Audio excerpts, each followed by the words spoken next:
Hi hello friends, Shobha's recipe ಕನ್ನಡಕ್ಕೆ ಸ್ವಾಗತ.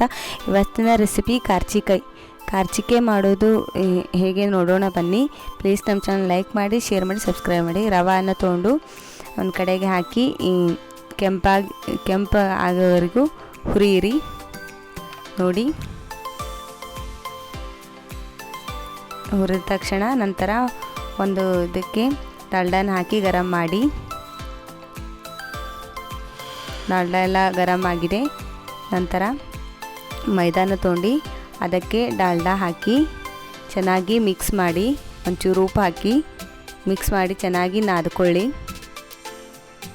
ನೋಡಿ, ಡಾಲ್ಡಾ ಹಾಕೋದರಿಂದ ಕಾರ್ಚಿಗೆ ತುಂಬಾ ಮೆತ್ತಗಾಗುತ್ತೆ. ಚೆನ್ನಾಗಿ ನೀರು ಹಾಕಿ ಸ್ವಲ್ಪ ನೀರು ಹಾಕಿ ಚೆನ್ನಾಗಿ ನಾದ್ಕೊಳ್ಳಿ.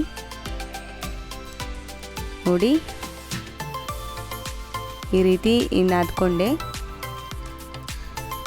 ಚೆನ್ನಾಗಿ ಗಂಟಿರಲಾರ್ದಂಗೆ ಚೆನ್ನಾಗಿ ಸ್ವಲ್ಪ ನೀರು ಹಾಕ್ಕೊಂಡು ನಾದ್ಕೊಳ್ಳಿ. ನೋಡಿ, ಇನ್ನೂ ಸ್ವಲ್ಪ ನೀರು ಹಾಕಿ ನಾದ್ಕೊಂಡ್ರಿ. ನೋಡಿ, ಈ ರೀತಿ ಚೆನ್ನಾಗಿ ನಾದಬೇಕು. ನಂತರ ಸ್ವಲ್ಪ ಸಕ್ಕರೆ ತೊಗೊಂಡು ಅದಕ್ಕೆ ಇಲಚ್ಚಿ ಹಾಕಿ ಮಿಕ್ಸಿ ಮಾಡ್ಕೊಳ್ಳಿ. ಮಿಕ್ಸಿನ ಮಾಡ್ಕೊಂಡ ನಂತರ ಸಕ್ಕರೆನ ಜರಡಿ ಹಿಡ್ಕೊಳ್ಳಿ. ನೋಡಿ, ಈ ರೀತಿ ಜರಡಿ ಹಿಡ್ಕೊಂಡೆ ನಂತರ ಇನ್ನೂ ಸ್ವಲ್ಪ ಮಿಕ್ಸಿ ಮಾಡ್ಕೊಳ್ಳಿ. ನಂತರ ರವೆ ತಣ್ಣಗಾದ್ಮೇಲೆ ಅದು ಸಕ್ಕರೆನ ರವಕ್ಕೆ ಹಾಕ್ಕೊಳ್ಳಿ. ನಂತರ ಕೊಬ್ಬರಿ ಕಿಸಿಸ್ಕೊಂಡಿದ್ದ ಅದನ್ನು ಹಾಕ್ಕೊಳ್ಳಿ. ಚೆನ್ನಾಗಿ ಮಿಕ್ಸ್ ಮಾಡಿ.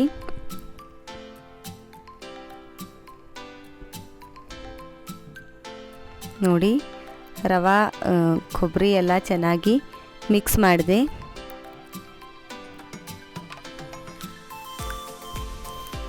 ರುಚಿ ಸ್ವಲ್ಪ ನೋಡಿ, ಸಕ್ಕರೆ ರುಚಿಯಾಗಿದೆ ಅಂತ ಸ್ವಲ್ಪ ಚೆಕ್ ಮಾಡ್ಕೊಳ್ಳಿ. ಆಮೇಲೆ ನಂತರ ಹಿಟ್ಟನ್ನು ಮೈದಾನ ನಾದಿದ್ದ ಹುಳಿ ಮಾಡಿ ಚೆನ್ನಾಗಿ ಲಟ್ಟಿಸ್ಕೊಳ್ಳಿ.